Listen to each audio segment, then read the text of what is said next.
feel like a master's degree is for your own benefit, like your knowledge. You learn more. Like I was more confident after I got my, master's degree. Like you can't tell me that I don't know about PR because I've studied it. Start your own thing. Yeah. Don't sit around waiting. Don't sit around and wait for the opportunity. Being all about the money, it's just about being wise, Right. right? Like if you have a business or if you have a business opportunity, start the business. What's up, everybody? It's your boy, StephenMotivate, back again with another episode of The Journey to Freedom. And we are super duper excited to have with us today a special guest. Why? Because this young lady is an incredible trailblazer in the media world. She is a graduate from the HBCU, North Carolina A&T. She also went to NYU for grad school. She's from Charlotte, North Carolina. She has been to New York and LA, lived in both of the big major cities in the US. She's the founder of Black Girls in Media. She's here to share her journey, her wisdom, and everything she's gained along the way, and especially invaluable advice that she can give to young people that want to get into the media space. So without any further ado, I want to welcome you to the show, Miss Tasha McCaskiel. Yes. Or Tasha Mac. What's up, Tasha? Hi, how are you? I'm good. How are you? Good. Super excited to be here. Well, we are delighted to have you. How did I do on your intro? Nice. It was amazing. What did I miss? I don't think you missed anything. You hit the nail on the head. I was over here cheesing. Well, we are so happy to have you because, serious moment, and we're just getting to know each other on camera. Mm-hmm. But it's really cool what you're doing, and I just been learning about you for the past, 30, 40 minutes. Nice. And like your ability to really see something and then say, hey, I'm going to be the solution to that. Right. And do it for Black people. That's inspiring. I'm proud of you, and I barely know you, but I think God is proud of you too, because it's even spiritual to be opening doors for people. So happy to have you. So happy for what you're doing. Deep. I love that. So happy for what you're doing. Yeah, thank you. For real. I received that. Yeah, you deserve Thanks. it. You deserve it. So tell us something else about you that we maybe don't know. Okay. Something that you guys maybe don't know is, you said all the key points. I'm from Charlotte. Something that you don't know. I'm not sure. What's your favorite color? Lime green. Lime green? Yes. Okay. Lime green. Oh, okay. This helps me. I love the work that I do. Uh-huh. I feel like I'm just like very multifaceted. Like I love hanging out with my friends. I love exploring, just like going outside, taking a walk. Mm-hmm. So I have a lot of different sides to me. I love music and fashion, and yeah. Yeah, that's dope. Yeah. I could kind of get that. I kind of get that you're multifaceted, multi-talented, and have like, probably parts that are there parts of you that you probably like, all right, I don't want to show all of that. Like, is there some parts that are a little bit hidden? Yeah, I guess like my emotional side, because I'm super business and have goals and I want to hit them, so that's where like the logic comes in. Yeah. But then also, like when you get to know me personally, it's like, of course, like I have emotions. I'm a woman, so it's like not everybody sees that. Yeah, well, I have emotions too, but I feel you. Like not everyone, especially when you're super driven, and you're ambitious and you want to get things done, it actually can be used against you. Yep.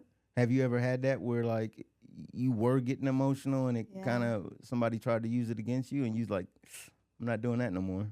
Yeah, I think especially starting off, I think the older I get, the more just wisdom I receive. So it's like certain times call for certain sides of me. So it's like I can be business savvy and straight to the point without being rude. Right. So that's what I had to learn. And then knowing when someone is being straight to the point with me versus being rude, because, I used to like one stern person I used to like, are they being rude? Like, did they have to say like that? But it's like, no, maybe they were just, being straight to the point. So just being able to like decipher. Navigate that? Wow. Yeah. So when did you learn that? I'm still getting better with it, but I would say over like the past 2 years, just, as I'm growing in business and just wisdom and things like that. Yeah, that's dope. That's dope. Okay, so jump all the way back for us. Tell us about the family life. Yeah. Are you child? You got both parents in the home. You got Yeah. brothers and sisters. What's that like for you? I love this. It's like the personal side. So I am the youngest of four brothers. Okay, Yes, only baby sis. girl. Yes, my mom literally was trying to have her baby girl, and so yeah, we all. I was always the little girl, the baby girl who like left the home, right? Like Uh-huh. all my brothers were still here, and here I am, like frolicking in New York by myself, in LA, these big cities. So yeah, all the family is from here. My mom is from here. She's proud to say she's a native Charlottean. Yeah. My dad is from here. He passed in 2018. Mm, sorry to hear that. No, yeah, it's okay. Yeah. But yeah, so everybody is still here. My grandma was from here. Yeah. So that's Charlotte down. Yeah. No, that's dope. So five of y'all total then. Yes. Okay. Yeah. Yeah. My dad passed in 2021. Oh, nice. Yeah. Super tough thing to deal with, Yep. as you probably can relate to. Mhm. But I'm also the youngest. Yeah. And so I guess I know I'm super ambitious and crazy and like super goal oriented. Do you Mhm. think being the youngest has anything to do with being goal oriented? Mm, being the youngest, maybe, because I feel like maybe I did have to overcompensate. Like, I feel like I got my business entrepreneurial side from my dad because Okay. he had a cleaning business. Oh, he did. Yeah, while he was working like his 9 to 5. So I I love just, it. yeah, I always saw him grinding. Like, he would get off from his business at like late at night and then get up early to go to work. And I remember like waking up in the middle of the night, like, how is he doing that? And so I would go help him actually, like after A&T, I would Mm-hmm. help him clean his building sometimes because he had like professional contracts. Yeah.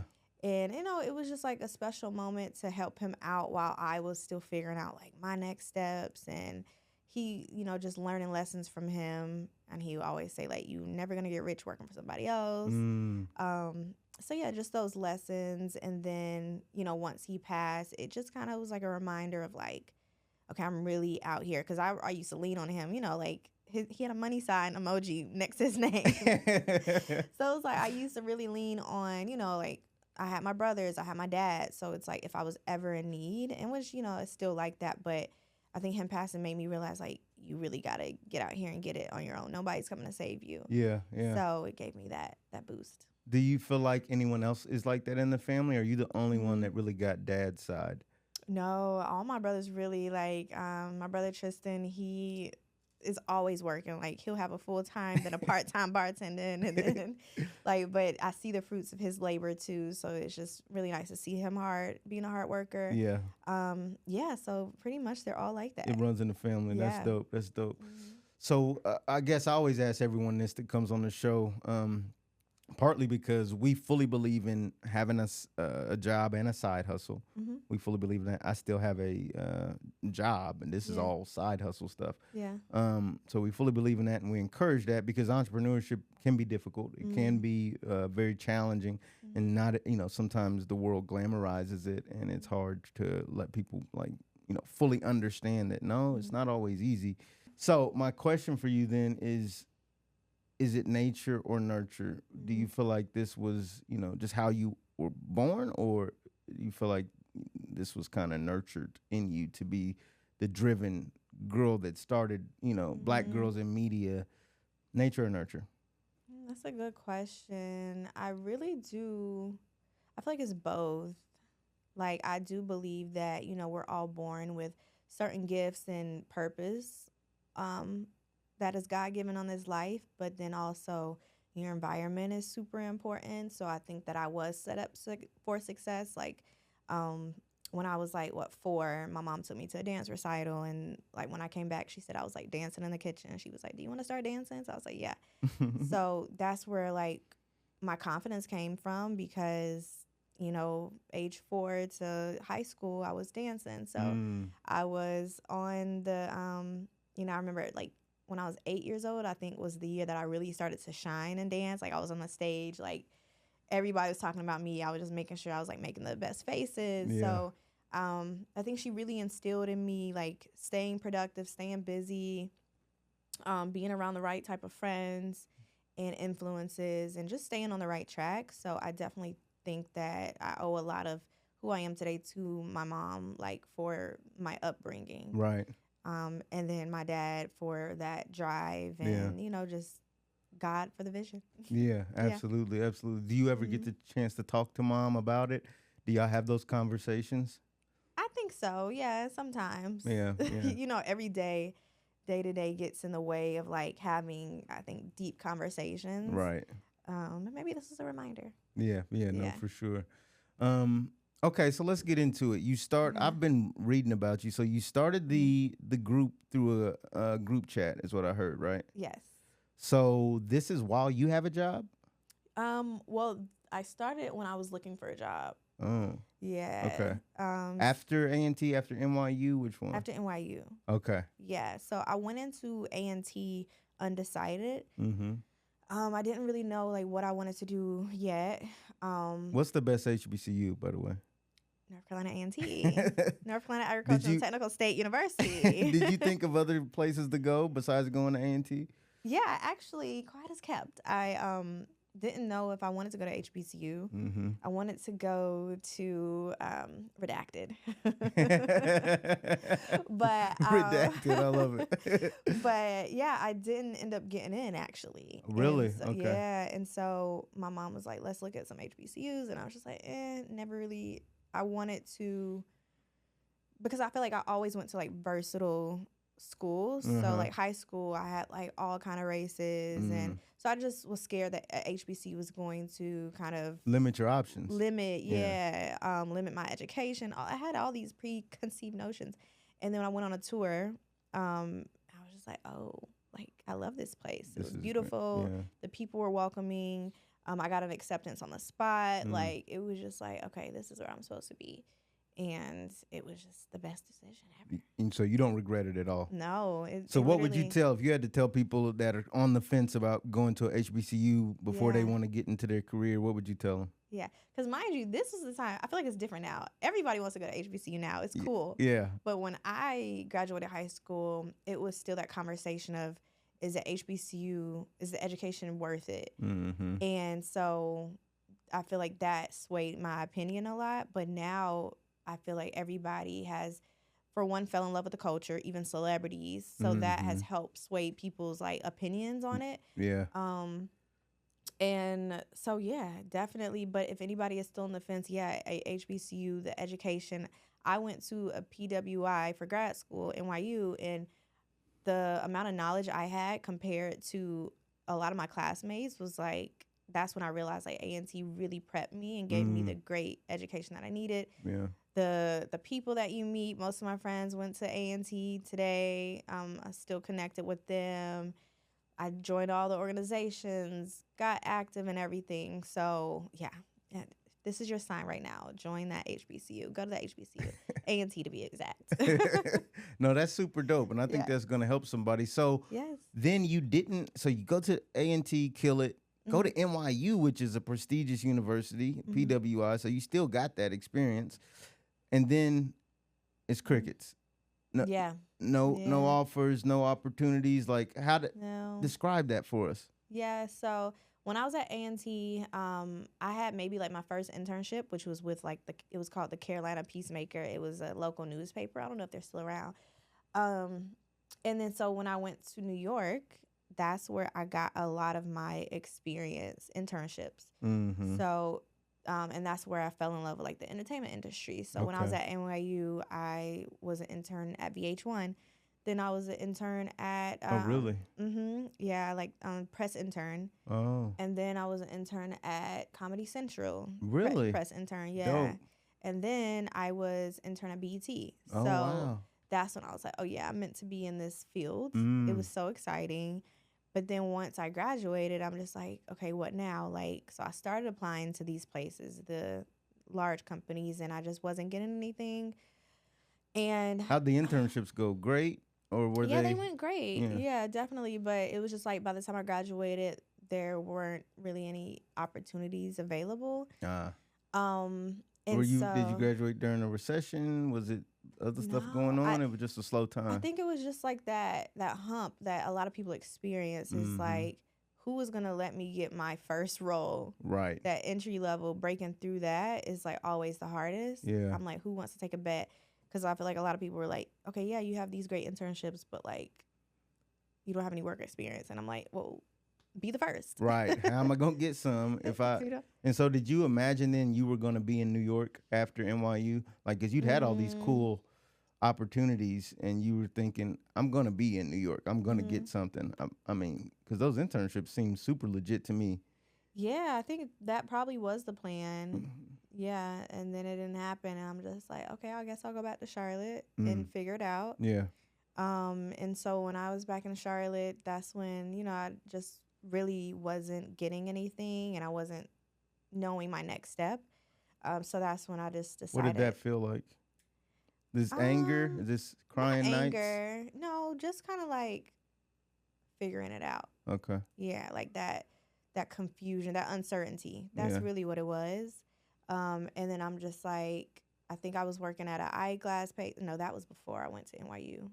After A&T, I didn't go straight into NYU. I waited like 6 months. Okay. So I went into the fall I went in spring instead of fall. Yeah. So after A&T, I was working at like an eyeglass place in here in Charlotte, and I was like, okay, this isn't given. Like, what else? So then that's when I'm like, okay, let me go to grad school so I can learn more in the meantime. Yep. And anybody else watching this is kind of deciding, like, should I go to grad school? Is it worth it? Definitely. I feel like if you need some more time to figure out what you want to do in your career and you've graduated undergrad, definitely. Yeah. NYU. Grad school can be a great, in the meantime, between time. I agree with that because I did the same Yeah. thing when I finished my. Well, I waited 2 years maybe. Mm-hmm. Was it 2? Yeah, 2. I think 2 years Yeah. before I went to grad school, and it wasn't until after grad school that I actually got the opportunity I thought I would have got when I graduated But I graduated in 2008, and it was a recession. Yeah. And it was very difficult to get a job. So I think your advice there is spot on, that it's basically what you're saying. It's not wasted time to go to grad school. Yeah. It's very like a good use of your energy and time, even if, especially if you don't want to work at the eyeglass place and you still got these hopes of being in media. Mm-hmm. And then I know a lot of people, their question is pretty much like, well, I can just get a job without, do I need a graduate degree, a master's degree to get a job? And I always say, like, no, you don't necessarily need it.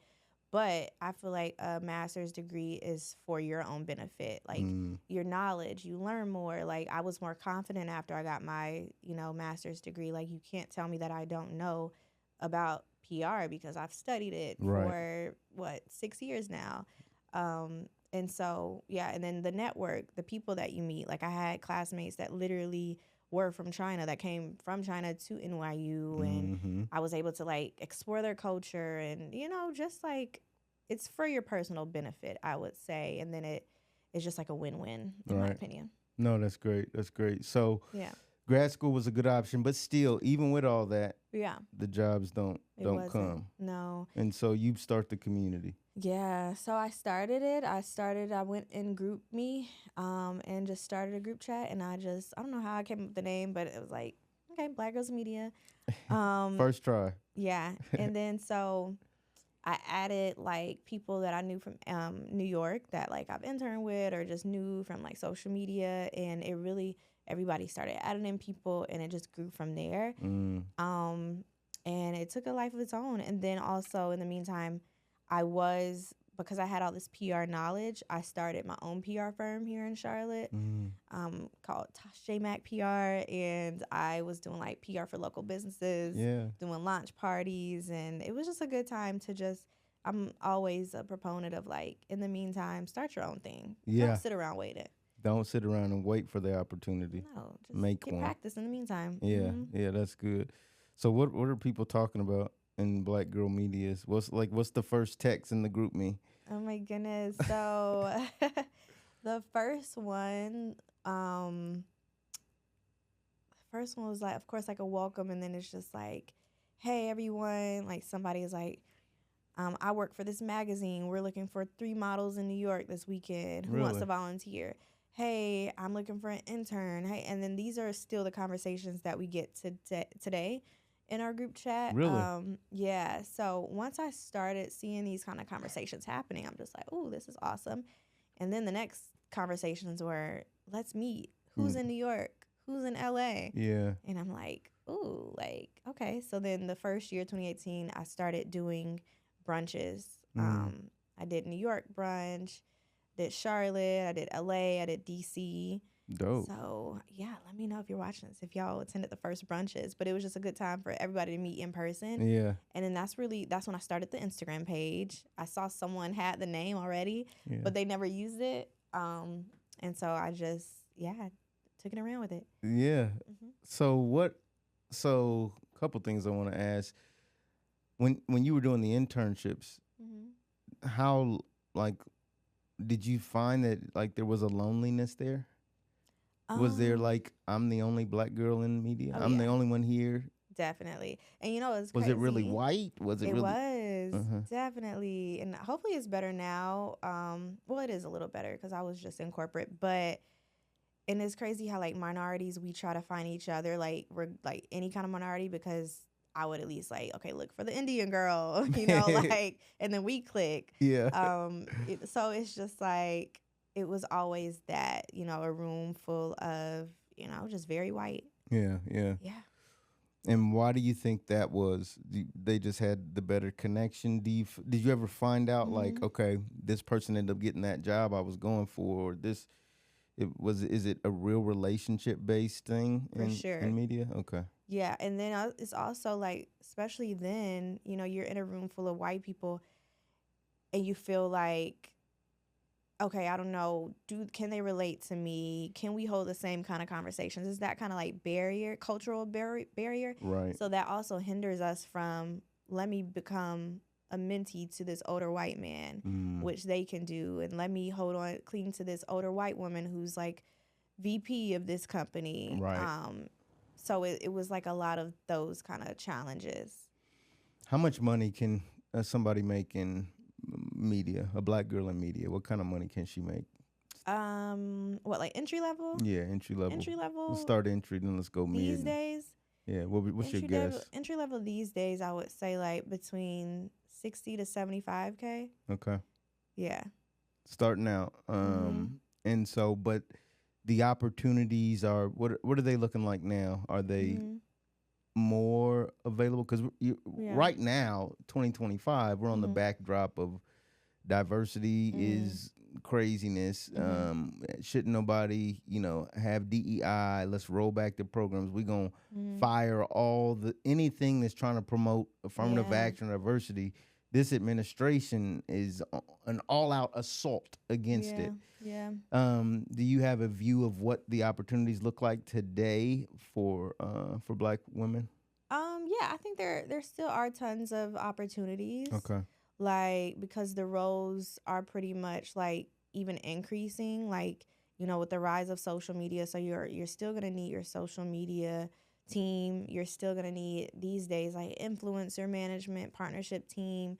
You're gonna need still, like, photographers and film. Like, thankfully, like, AI can't take pictures or video, hopefully, yet. So Right. I think it's still on the up and up. For sure. I like to stay optimistic. No, for sure. Yeah. So that's good. So there's been maybe an increase in the roles. So there's still opportunities for people. I guess, what would you say is, as it goes up beyond entry level, mid tier, high tier, what have you seen black girls in media be able to command in terms of their salary? What do you mean? If I go in and I'm a black girl in media and I want to make, I don't know, a 6 figures, is that achievable? Yeah, for sure. Yeah. As long as you have the experience under your belt, a good resume, also good connections, for sure it's possible. And it's all those types of roles, like social media. Like a social media manager or PR. director of social media. Okay. PR manager, VP of PR, yeah, publicity, things like that. All those things. Okay. Uh-huh. And so, what if you don't have the pedigree, the resume, the classical training from university? Is it Yeah. It's mainly, I mean, really media is just experience. Nobody really, like, you don't have to have your degree. And it's, I would say, experience, hands-on experience, and your network. okay? That's really what people want to see. That's dope. Okay. Mm-hmm. So your network matters a lot. Okay, now back to throwing the brunches. Mm-hmm. For you, what were you doing for money at this time? Are you Getting by.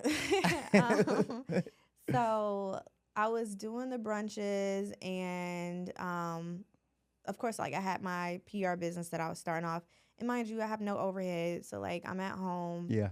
And just getting by with like my PR clients. And so I'm just having fun with growing Black Girls in Media, and, you know, also seeing people get jobs while I'm still searching for a job.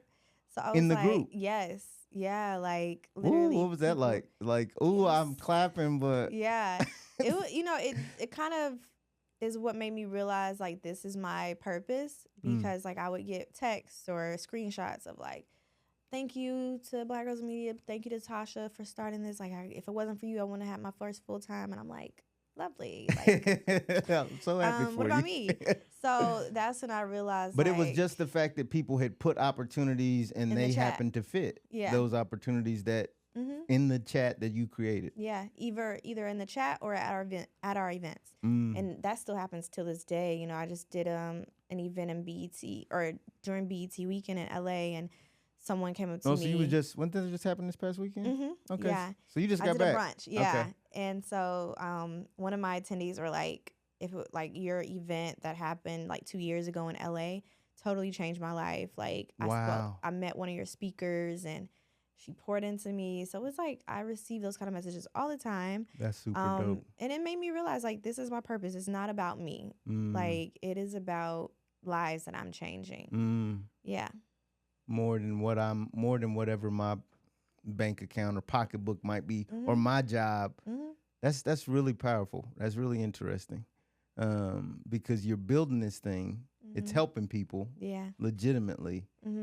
But then you are, at least at that time, you're just bootstrapping this thing in terms of like. It's still like that too. It's kind of Really? like a sacrifice. Yeah. Really? It's like it might look different now, but like then it was like, you know, I might not have a job myself, but it doesn't matter because all these women are benefiting. And then it's like I might be throwing this conference and the expenses are crazy, but it's okay because lives are changing. Like I always have that mindset of like it's gonna pay off eventually. So you've got that entrepreneurial mindset, because I mean, Yeah. I do things all the time that don't make money. Right. And people sometimes see stuff that I got going. It's like, oh, everything's great. It's like, oh, you don't know I just lost 6 Wow. figures Yeah. over here. Yeah. And I'm still going and smiling, and I'm going to They don't invest in the know. next thing. But yeah, I just took a big L. Yes. So so you're like the entrepreneur as well. Like you're building Yeah. this thing, Mm-hmm. but you're betting that, okay, this is going to continue to create the connections, create the things like I guess from that standpoint, as you started, what did success look like for you, and what Yeah. does it look like now? Yeah. So I will say like it was just like learning as I go, right? Because it's like I didn't start it as a business. I started it literally to really help me.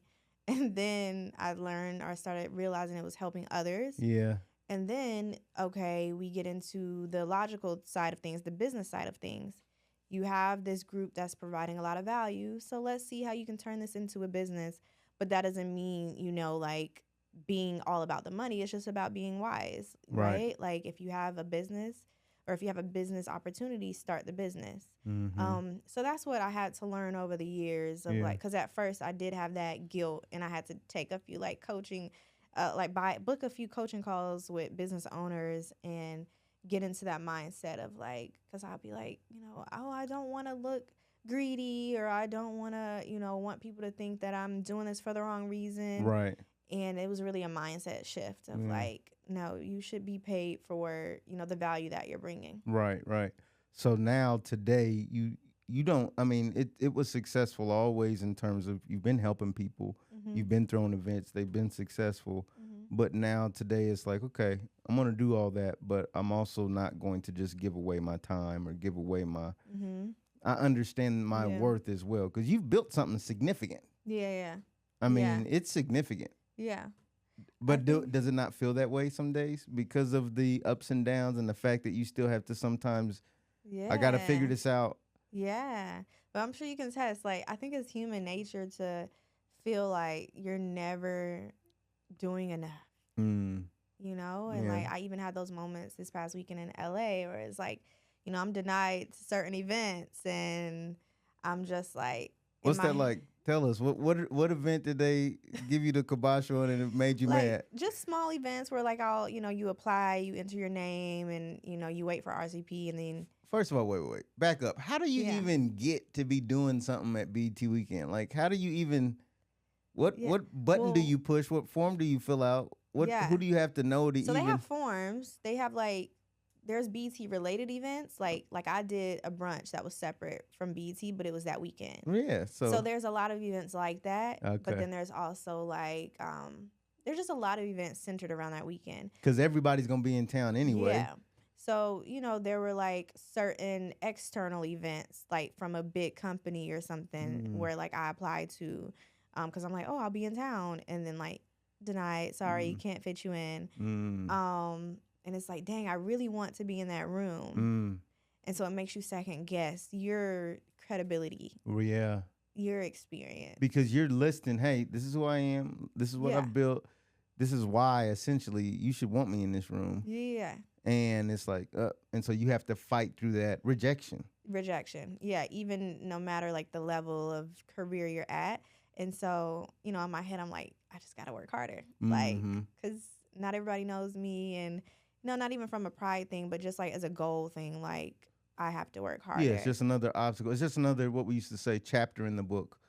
Like I had to overcome this obstacle. And I remember when in 2025, even though I had built the business to this level, I still got rejected to this thing. That's really powerful because people would assume, oh, yeah. And of course, if you don't tell them, they'll assume whatever. But you being transparent enough to let people know, no, even at this level, you still have to deal with some doors being closed. Yeah. And that's okay. Yeah. And then I had to learn to like just trust God because I don't like to force things. Like I'm not going to force myself to be in this room. If he wants me to be in it, I will be. Right. So it's like I'm going to put in the work, but I'm also not going to beg. I'm not going to force. Yeah. And then he lets you be in the rooms that you're supposed to be in. That's and then good. sometimes it's not. Sometimes it's in due time. It's not right now. So yeah, I say that to say like I might have been in my feels like a little bit, and then like I'll get a reminder from like someone. Like I was in Tarzana, which is like the outskirts of LA, waiting on my friend, and like I saw two Black girls, and they were like, "Are you Tasha from Black Girls Media?" And I'm like, I'm getting recognized in California, like, right. You know what I mean? So it's just like, okay, like I am doing something. Yeah. That's so wonderful because we talk a lot about the journey, the ups and the downs, and you're just letting us know in real time that is still real, and it's I love it because it just confirms the fact that one, that's life, and then two, what you said earlier, how important faith is during that up and down. Yeah. So talk about that a little. How important is faith to you, and how important has it been as you've built and you know grown Black Girls in Media? It's so important. It's like the only thing that keeps me going because I have a journal, which I actually need to get back into journaling. I used to journal all the time when I first moved to LA, and there was an entry where I had first got to LA and I didn't save, like, so I just went on a whim. I was staying at my friend's couch, and I didn't even have my car there yet. So I was like trying to save. I had ended up getting an entry-level job, so I was trying to save so I can get my car to LA. And that's when I had first launched like the business side of Black Girls Media, so like the membership. And I wrote in my journal, went to sleep. It's funny. Went to sleep with $0 in my account. woke up to a new member. Really? And I was able to Uber. I was able to Uber to work in the morning. And so it was just like, and then I was like, God, I see you. Like, I feel like this is a sign that like I'm supposed to start Black Girls in Media. Yeah, that's dope. Got a member overnight. Yes. In your sleep. God will do some amazing things if you just take a nap. That's dope. Right. So tell us about, you said you just left corporate, and so what's that like? How has your journey been in media in the corporate side? Yeah, so, you know, I was doing PR on my own and starting Black Girls in Media when I was in Charlotte. Yep. And then I decided to move to LA. And of course, I'm like, okay, I live in LA. Like, I can't not have a job in LA. Yeah, LA all is the way different. here by myself. Yeah. So I ended up getting like an entry-level job, getting on my feet, getting my car to LA, and just starting my career there while growing Black Girls in Media. And then how big of a faith leap was that? To move to LA with basically, you know. Yeah, it was super scary. It's super scary. But I'm not gonna lie, I like the risk. It was like the thrill, and then also the faith. It's like, I know I'm gonna be good. Yeah. And so I had a colleague actually from BET hit me up and was like, said that he had a role on his team at Blavity at the time, and so on the events team. And so I was just like, my entry-level job at the time was just like, it was boring. I didn't like it. It was like at a finance, or it was like a stock exchange company, but I was doing like communications. I hated it. We were on East Coast time, so I had to get there by 6:30. Yeah. Crazy. When the market opened and all that. Yeah. Once he hit me and was like, we have a role for you at Blavity, I was like, yes. Like, I would get to be around Black people, Black woman owned, and I was just like, this is my time to shine. And so that's where it got started there. And then after Blavity, I was there for a little bit. It was like contract based. Yeah. And so once I did that, I was just kind of like figuring out on my own in LA. Like, I ended up getting a part-time at a hotel at the Edition Hollywood Sunset. So nice. It was like they were just opening, so it was like luxurious. So I was like a host there, and you know, just figuring out, because I'm like, I can't leave LA. Right. And then the pandemic hit. And I started doing virtual conferences for Black Girls in Media. Oh, wow. And I was like, it gave me that practice of like doing an actual conference because it was virtual. Yeah. So the conferences never stopped. So when you started back in 2018, you said? No, this is during the pandemic, so like 2020. 2020, but I'm saying before 2020, you was still doing the brunches. Yeah. So not necessarily the conferences, but it was still an event going on. Right. That never stopped outside of when the pandemic came and you had to switch to virtual. Well, I only did the brunches 2018. Okay. Before I went to LA. Got you. And then, once I went to LA, I was figuring out for a year, and then the pandemic hit, so I did the virtual conference, and that was great. And then I did end up going back home for a few months, and then I got one of my speakers at the virtual conference. She hit me up, and she was at HBO at the time, and she's like, I think we have, did she hit me up or did I hit her up? I can't remember. But either way, she helped put in a good word for me at HBO. Oh, wow. Yeah. And so they were like, I love HBO too. Yeah. And I was in Charlotte at the time, but then they were like, okay, you have to eventually come to LA. So I came back to LA and I was on the social media team for like 2 years. Oh, nice. Yeah. And what was that like? It was cool. It was like, you know, my entry back into corporate. Well, actually, it was my first corporate full time. Because even Blavity was like contract.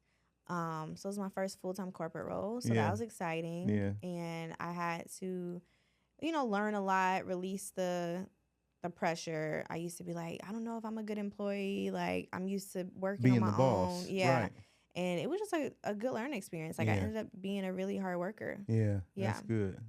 That's super dope. Super dope. So what would you tell a Black girl right now that wants to, like, ooh, I want to go work at HBO, or I want to do this? Like, what are the things you're doing like this? When you talk about not being afraid to reach out, or did I reach out? Like, what are the things that you're doing in the meantime, in between time? Really just doing my own thing, like doing something. I'm just always, you know, like, I might be being a host at this hotel, but best believe I'm putting on virtual conference in my apartment room. Side hustle. You know? In my apartment room. Like, so I would just say that, like, if you're sitting waiting for your full time, what are you doing right now? What skills do you have right now? Do you have a camera? Can you become a freelance photographer in the meantime? Yeah. Can you start managing people's social media pages for free or like a small stipend so you can put this on your resume? So that's what I would say. Yeah, no, that's dope.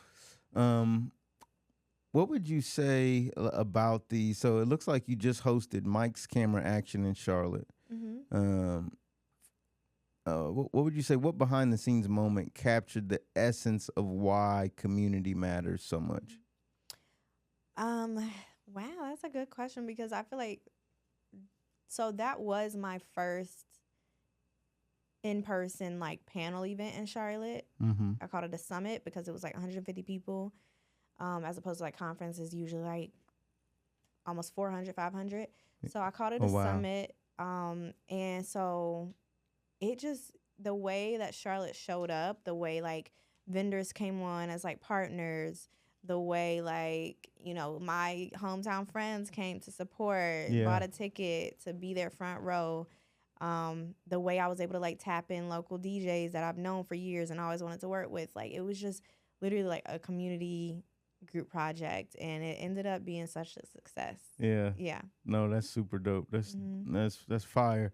So when you're trying to throw an event, just give us, I don't know, what's your two biggest learnings of bringing together 150 humans into one room and trying to make sure everything goes right?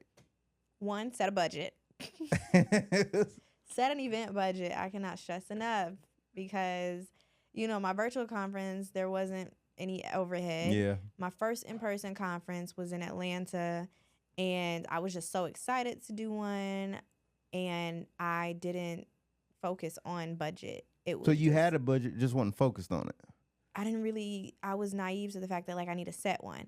It was just like, okay, I have registrants, ticket sales coming in. Yay, I'm getting money expense so I can, pay these expenses. Right. Money coming in, money going out. Speaker fee is what? Okay, I'm gonna pay you, black girl.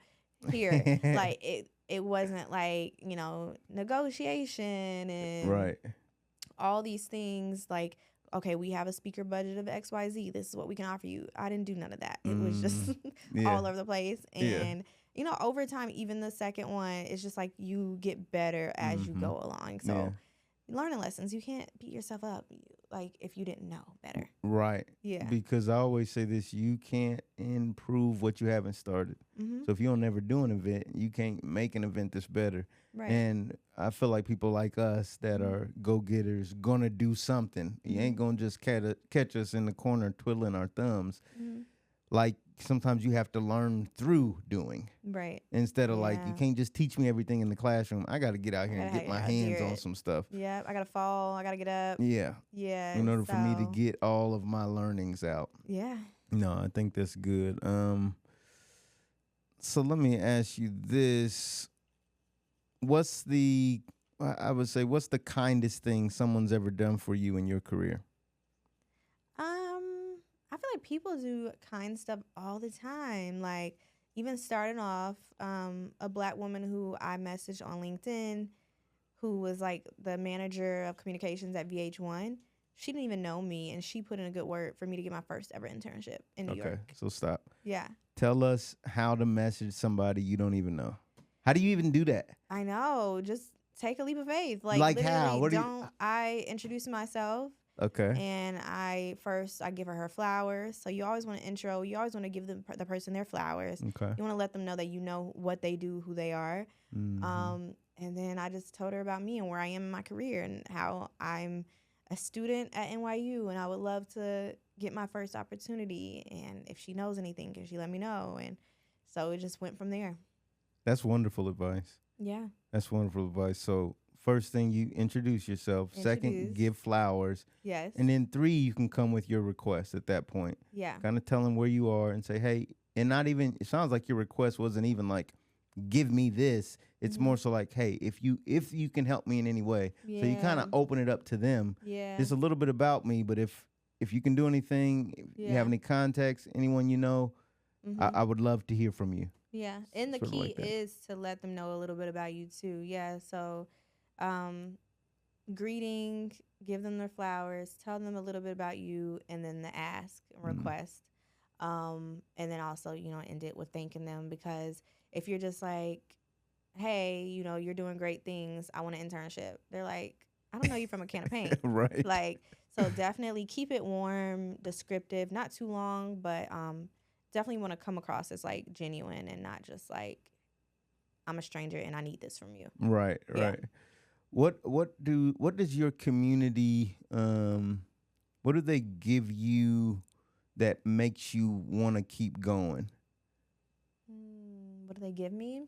They give me purpose. They really do. Yeah. Yeah, because even when I want to, I think I was telling somebody like about where I am right now and like figuring out career-wise like what's next, and if I need to pivot, if I need to drop this XYZ, and they were like, I can't believe you even had that thought of like, considering not doing this anymore, XYZ. And so it's just like, you're right. Like I have to keep going. Yeah. Yeah. Absolutely. It's like having a child. Like you keep living for that child. Absolutely. Yeah. Your business is your baby. Yeah. Absolutely. So you said you only after doing it did you really think about the business of this? That this isn't just a community, but there is a business side of this, and that's not a negative thing. It's just is what it is. So what sort of mechanics or what sort of levers, what sort of help did you have to get the business side of it going? Yeah, I think I'm still fine tuning that. Even though I guess some people would say like it's been X amount of years, but I feel like you're never, when it comes to owning a business, something with like you don't have a blueprint. Yeah. You're always learning lessons and improving. So, I've built a team. And then I had seasons where I had to drop my team and like where like income wasn't flowing, or like, I had to go back to the drawing board. So yeah, it's definitely like a day by day, year by year thing where I'm like learning what I need, who I need, and learning to be comfortable asking for help. So these are all like findings That you're currently dealing with. So yeah. the memberships is part of it though. It's like so people can join Black Girls in Media from a member standpoint. Right. And what does that look like? Is that price set or does it change or? Yeah, so we have a monthly or yearly subscription. Okay. And then inside of that, we do monthly events, in person or virtual. We, have like the daily group chat where people are posting opportunities or asking for advice. We post weekly job listings in there. And yeah, it's a very valuable group to be a part of. So the group itself, when you pay, you can then get access to the group. Correct. Okay, Yeah, so it's now access. it's no longer just like a free for all. This is now a paid subscription to be a part of the group, which makes sense because you got people in here from all walks of life. So if somebody's looking to get in the media, it's a good idea for them to pay to be a part of the group. Definitely. And then I always say, like, because a lot of people might not be in the position where they want to invest or they're not sure. I always say, like, we have a Instagram subscription channel that's free where, like, we post things in there often. And then our Instagram, our social media has free content, a lot, helpful, valuable things. And we post opportunities on our Instagram. So I always say, like, there's a lot of ways to be involved in the community without having to pay the membership. It's just, like, more exclusive. If you pay. So how much is it to get into the membership? So it's $49 a month. And so also when it comes to in-person events, sometimes we do like members only events. And then also in-person events, members always get like free entry or discounted. So if you're not a member, like you would just, you can always attend our events, but you would just have to like register and pay. From a business standpoint, is there any headaches dealing with members? Because people got their Netflix and they trying to add it, cancel it, do the free trial for 10 seconds, and then on the 9th second cancel and want their money back. Trying to cancel credit cards. Have you dealt with any of those? Yeah, but it's not issues? Often. Okay. Like, because once you join, you always have the freedom to leave whenever. Okay. And everybody finds so much value, so it's like rare that I'm getting requests like, hey, like never got anything from this group. Let me get my money back. Like, that's super rare. Yeah. Yeah. Most people are getting that value. Mm-hmm. You know, that's awesome. Yeah. And I that think investment. Yeah. well, and people always say this, but the best investment you can make is the investment you make in yourself. Mm-hmm. And I like what you were saying earlier. It's like sometimes it ain't the money, Mm-hmm. it's the relationships. I know now Mm-hmm. that if I run out of money, I can pick up the phone Yeah. and be using that relationship that will lead me to some money Yeah. versus like, oh man, I'm done. Like, so Mm-hmm. a lot of times those groups, you know, you should not devalue stuff like that, because really after you get out of college, Mm-hmm. you know, and maybe with your job, it's hard to meet people. Mm-hmm. It's hard to, Yeah. you know, how do you meet somebody unless you reach out? Yeah. And a lot of times people, they feel inadequate. Like you said, that imposter syndrome, you feel like am I even qualified to reach out and blah, blah, blah. And so you find yourself kind of stuck when if you would reach out, if you would, you know, join a group, you could actually get a lot of benefit from it. For sure. Even like going to certain cities, like it's like people put, hey, I'll be in Houston this weekend. Anybody know any events? Like to have that community where like, you know, wherever you go, you're always good. Yeah. Hey, I'm moving to Atlanta. Anybody know any job opportunities? Like stuff like that. Like that's what's happening in the group. Mm-hmm. That's dope. That's dope. Yeah. So, and then also just like random things too. Like we've worked with like Penguin Random House to give away like books, new books, and we do a lot of giveaways. How does something like that happen? How do you just connects like people? somebody that I knows work somebody with. that work at Penguin, and it just they reach out to me. External events like CultureCon, we work with them all the time. We give away like certain tickets to our members for a certain amount. So yeah. That's really cool. So join today, guys. Let me ask you this. What's one truth about yourself that you're still learning? And as you're learning it, you know, that maybe you're starting to accept it. I would say that I'm still learning myself is one. Like every day I'm learning myself. I'm learning what I like, what I don't like. I'm learning when to realize it's a yes, a no, like working on my discernment. So I would just say like, yeah, realizing that every day I'm a work in progress, and like, who is Tasha and what does she want? Where is she going? Mm-hmm. Yeah. No, that's cool. In the next 3 years, what are some things that you say are goals for you and goals for, well, do you tie both of those things together? Goals are for you me and the business? And the business, are they like one and the same, or are they separate goals? Definitely separate. Okay. Yeah, and I was talking to my friend about this, like how I like separating personal with business, just because I feel like today, especially Instagram, has become the new LinkedIn. Like we can make our careers, our identities so much. Yeah. And it's just like, who are you outside of work? Like, is work the only thing you do? Right. So yeah, I just feel like I've really been focused on not letting it consume me, because I do want things and enjoy things outside of work. Right. So when it comes to 3 years, personally, I would say, you know, like the dating aspect, like I definitely want to be and believe in women and just people in general having it all, you know, like having the love life, the family life, the business, the money. So yeah, that's a goal. Yeah. What's your advice? I ask this sometimes because I've now interviewed a lot of women, because a lot of women are doing a lot of cool things, especially a lot of Black women specifically. We are. Yes, y'all are, and I love it.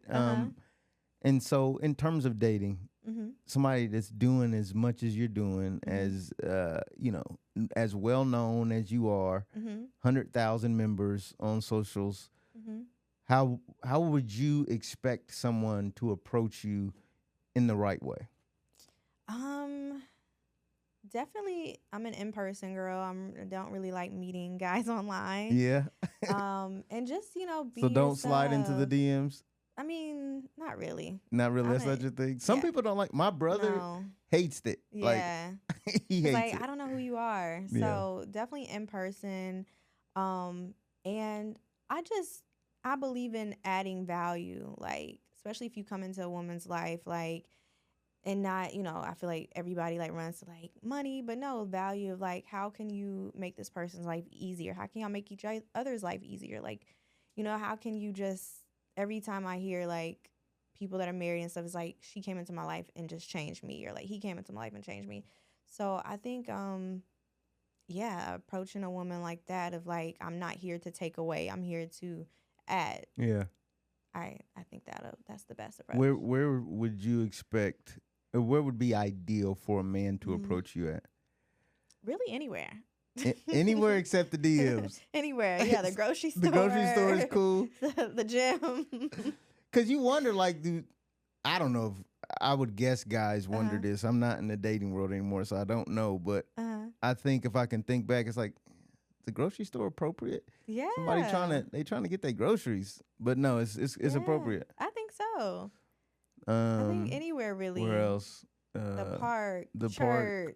Church. Church, you have to be careful because, like, are you talking to all the women in the church?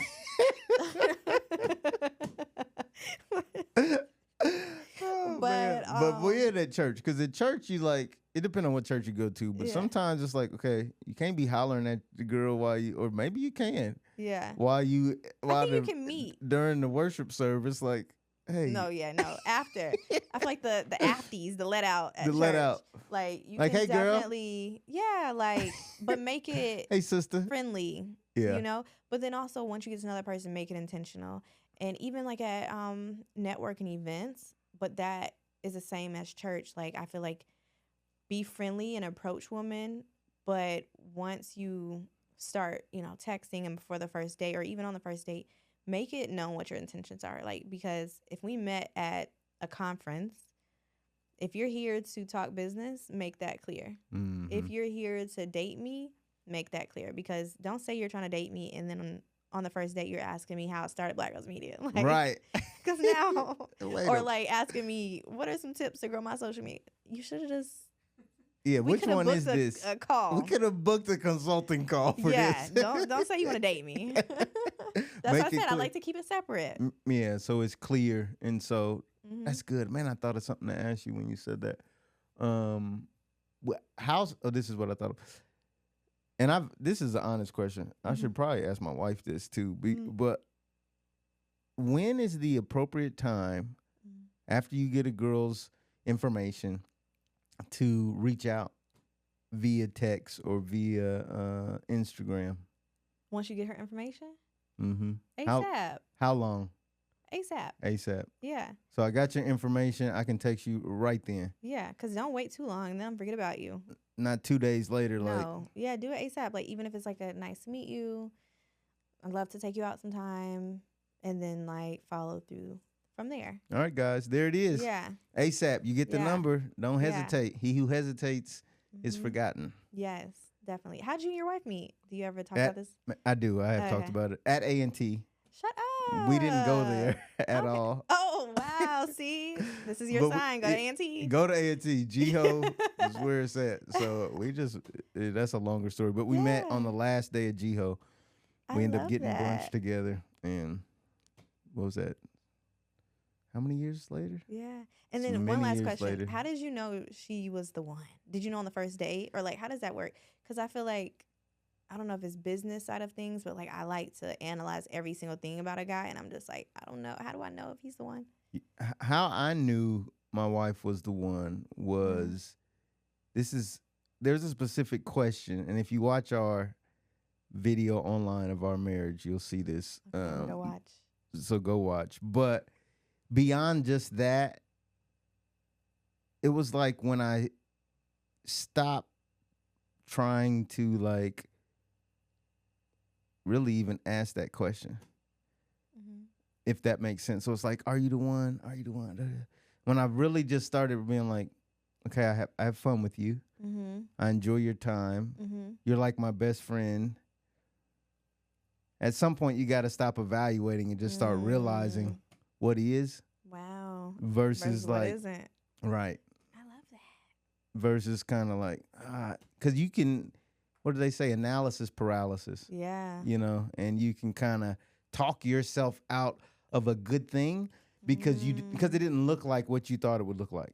That's good. Yeah. So that's Wow. been, and I actually want to encourage more people to realize that like it, a lot of things won't look like the way Yeah. you think it should look like, but that doesn't mean it's still not a good thing for you. Yeah. And now we have a beautiful family, 2 daughters.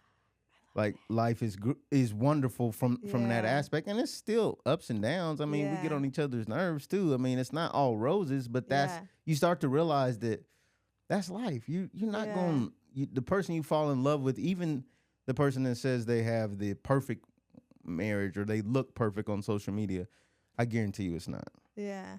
They mad at each other some nights. Yeah. They For don't, sure. It's life. and it's life. Yeah. And so, it doesn't always look like what you think it will. So that's how That's how I beautiful. know. Yeah. Thanks. I'm gonna put that in my back pocket. Take it. Needed that. Take that. Yeah. Okay. Back to you. Mm-hmm. Okay. Advice you have for college graduates who are trying to find their way in today's climate as it relates to media. Advice to college graduates, I would say don't be too hard on yourself, because even I was 25 with my master's degree, still living life, still kind of lost. So, take your time, be strategic, figure out what it is that you want, and network, send out those LinkedIn messages, let people know, what you've majored in, what you're majoring in if you're still in college, what you're about to graduate with, and just, start building that network and setting yourself up for success. Do you think it's okay for black girls in media, I guess in particular, people in media in general, to accept less to get in the door? Yes and no. I feel like, especially starting out, but I feel like business in general is like tug of war. Tug of war. Yeah.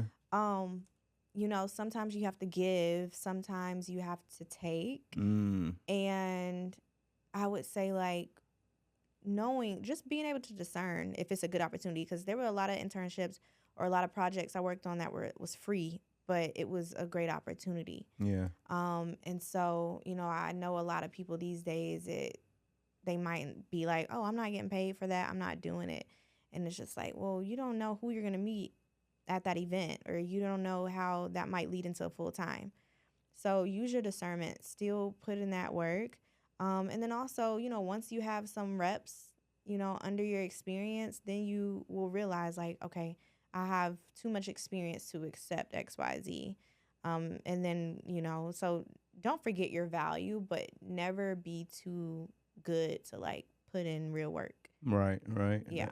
That's good. And I love the prayer and discernment thing, because you can get taken advantage of in business, in a tug of war. You can get tugged across the line. Yep. But it's also wise to discern that sometimes it's okay to do a little give and take, and being very wise and discerning. And this is why faith is important. If you believe in that sort of thing, it can be a real advantage. So you know when to turn it on, turn it off, when to accept the thing that doesn't seem like the right thing. Yeah. And when to be like, okay, I'm going to accept this thing still, because, and then it turns into something beautiful later on. I still do that. Yeah. Certain things like, Me too. Me too. And I think there's a big win in doing that. I think there's a great reward, but the discernment piece that you touched on is huge. Yeah. Because if you're not discerning, then it's like, and what is your discernment level like? And that's kind of like a churchy word almost. If, I don't know if folks know that word that much, but it's basically like, are you really evaluating, is that opportunity for you? Right. Yeah. It could be a good opportunity, but is it good for you? Is I was it good talking for about you? that today. I got an email and I'm just like, before I reply, let me pray on it. Right. And like, sometimes I've been having a hard time like listening, because it's just like I don't want to automatically just accept things, and like we say, it's just like plugging in and praying on it. Yep. Yeah. And so that scripture that I always tell people is obvious. I mean, almost everyone who reads the Bible knows it, but in all thy ways, acknowledge him and he will direct your path. And so it's like this continual acknowledgement of like, okay, it ain't even that you always have to maybe sometimes you don't have time to pray. If you have time to pray, pray, like in your example, but Right. there might be an instant opportunity. I got to make a decision right now. Let me just acknowledge that I don't have all the answers, and that will help you be on that. It's almost like, I think, then a faith thing. Then you're on that directed path.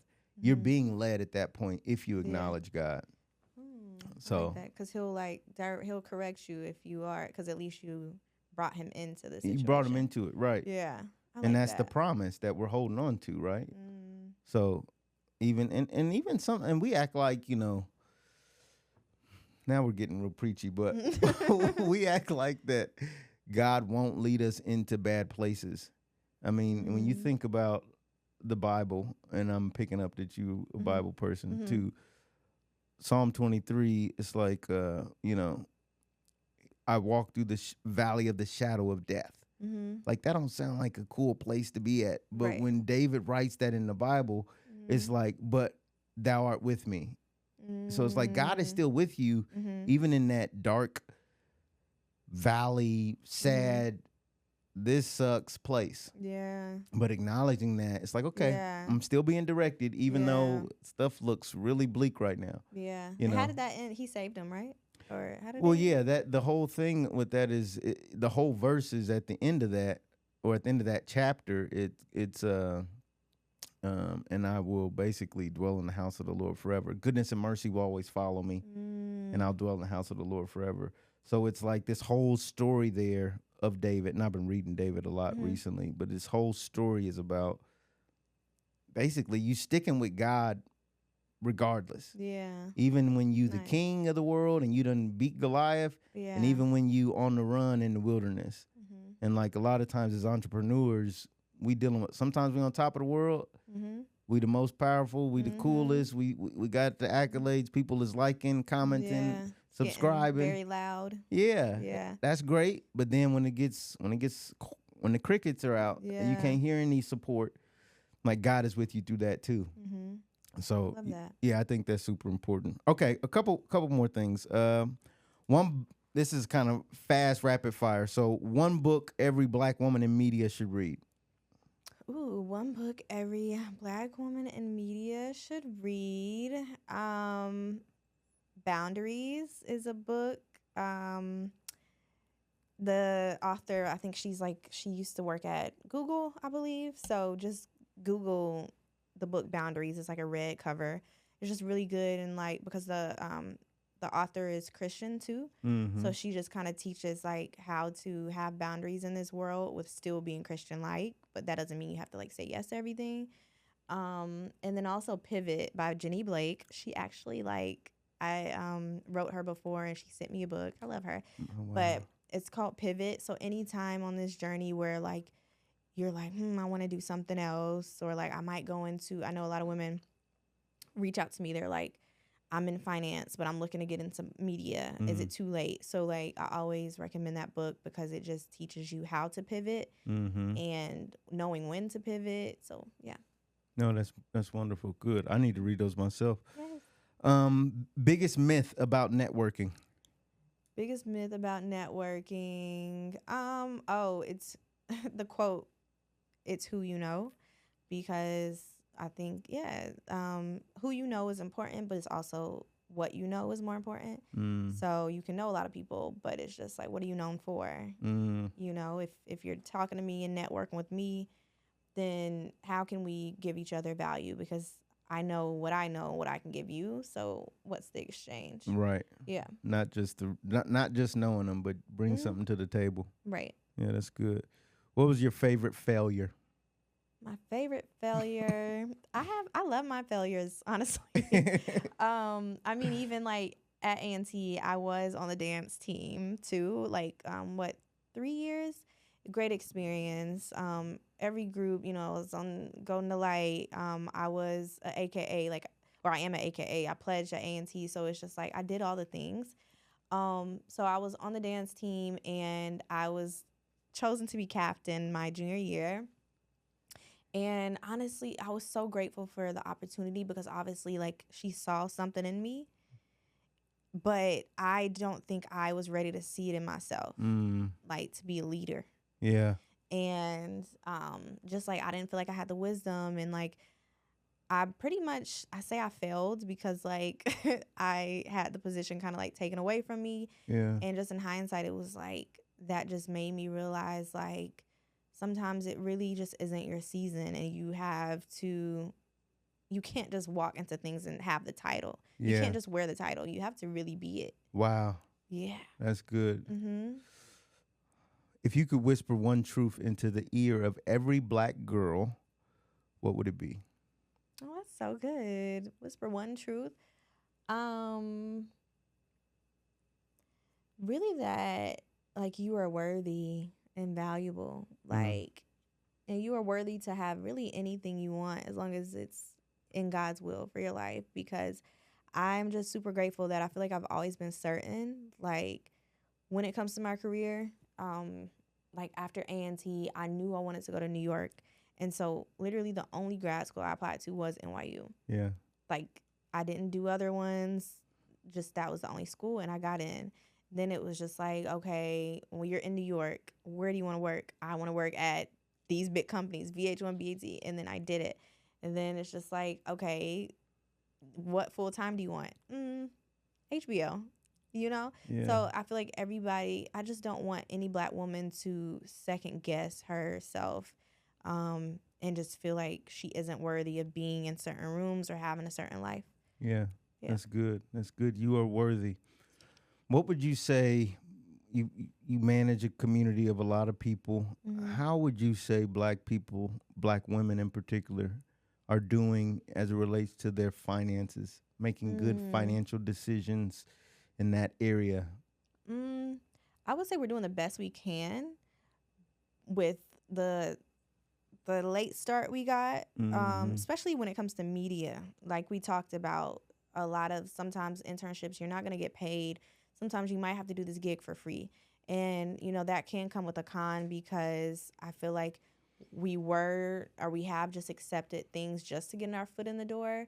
You know, we might have been offered a certain salary, and then it's just like take it or leave it, and then we're like, okay, I'm gonna just take it. Yeah. And so that kind of, you know, as opposed to like maybe tech people, they're starting off with X amount of money. Crazy dollars. So, yeah, I would say that. And I definitely would encourage any woman starting off when it comes to media is like get that experience, and then don't be afraid to ask for or go with those companies that are offering a great salary. And then when it comes to that, offering great packages when it comes to investments and just setting ourselves up. So I think we're definitely doing the best we can, and just have a lot more to learn and just playing catch up, because I realized I'm like, y'all know about this? I didn't. And then now I'm just now learning like, okay, what is a IRA? What? Yeah. That's good, because that's one of the things we're trying to help people understand is that no matter how much money you get, it's very important that you put that money in the right place, because you can have $1 million and blow it. Yeah. You can have $1 and blow it. And so and like, taxes too, like being a business owner, I'm like, what? Yeah. I got to pay you again? Yes. Right. Yeah, and people get a whole lot of trouble about stuff like that. So I'm like, because it's like we've already paid taxes. Yeah. And now the person that's giving you the money got to pay taxes. Now you got to pay taxes on the money you was given. It's like, it feels like a scam sometimes. Yeah, for sure. But nonetheless, it is the rules. So yeah, got to learn about it. yeah. Yeah. Get a good accountant. But, you know, I've been audited before by the IRS, and it was scary, and I thought my life was over. Yeah, like, and I thought I thought I was going to die, but I got through it. Yes. And I'm glad, similar to you, that I did something and tried something. And though it was really scary, it's like, okay, I learned, and now I don't do that anymore. I have the accountant work with my numbers learn and lessons. You know, learn lessons. But don't let that stop you from trying. You know, definitely get out there and try. Tasha, tell us about anything you got coming up that you want to shout out, that you want the people to know about. Yes. So, you know, like we mentioned, I do events throughout the year. Yeah. I usually do the conference every single year, but I will be launching basically a campaign that everybody can be a part of if they want the conferences to continue, just because I want to be as transparent as a community leader as possible and let everybody know, okay, this is where we are. I love to do these conferences, but this is how much they cost. Yeah. So I'll be launching, that project, that campaign soon. Awesome. So be on the lookout for that. Okay. Also just more smaller events. So we just did the brunch in LA. I have a couple in Charlotte here still coming out, like a dinner. It's going to be another brunch. We have a co-working business event coming up in Charlotte. So like 3 events in Charlotte coming up. Dope. I'm trying to hit Chicago this year because I know everybody has been asking. I'm coming in Texas, so Dallas, Houston area. So just stay connected, become a member, follow us on Instagram. Great things ahead. That's dope. That's dope. That's dope. Are you looking for sponsors? Always. Big sponsors? Okay. Always. So sponsors, be aware, tap in. Yeah, 100,000 Black women. Engagement is amazing. Email newsletter. So connect. If your consumer, your target audience are Black women, minorities, spending money, where great professional women, and you want to connect, recruit, everything, be a part. That's dope. That's dope. That's dope. And how do they find you? Yeah, so Instagram, Tasha J Mac with 2 Ks, and Black Girls in Media is Black Girls in Media on all platforms as well. And we are on both of the pages. We're on TikTok as well. Dope, dope, dope. Yeah. Well, Tasha, it has been a pleasure. It's been so fun. Talking to you and interviewing you. And again, I think it's powerful what you're doing. Thank you. I love the fact that you are going through all the things, the ups, the downs. Feeling what did Nipsey Hussle say? I felt every emotion. I felt every emotion. Yes. Shout out to Nip. And it's dope. It's dope because as entrepreneurs, as creatives, as business people, as anybody that's just trying to do more than the minimum, it's not going to be easy. No. I think Cat Williams just said something like that. It's always going to be hard when you're not trying to be average. Average is easy. Average is easy. Yeah. But if you keep going, it's certainly worth it. Yes, definitely. Look, y'all, thanks for tuning in. Hopefully that helped you as much as it's helped me. We're excited about bringing more people like you, like Tasha, to you. Comment, let us know what you thought. Reach out, and we'll talk to you soon. Until next time, as always, stay motivated. Peace.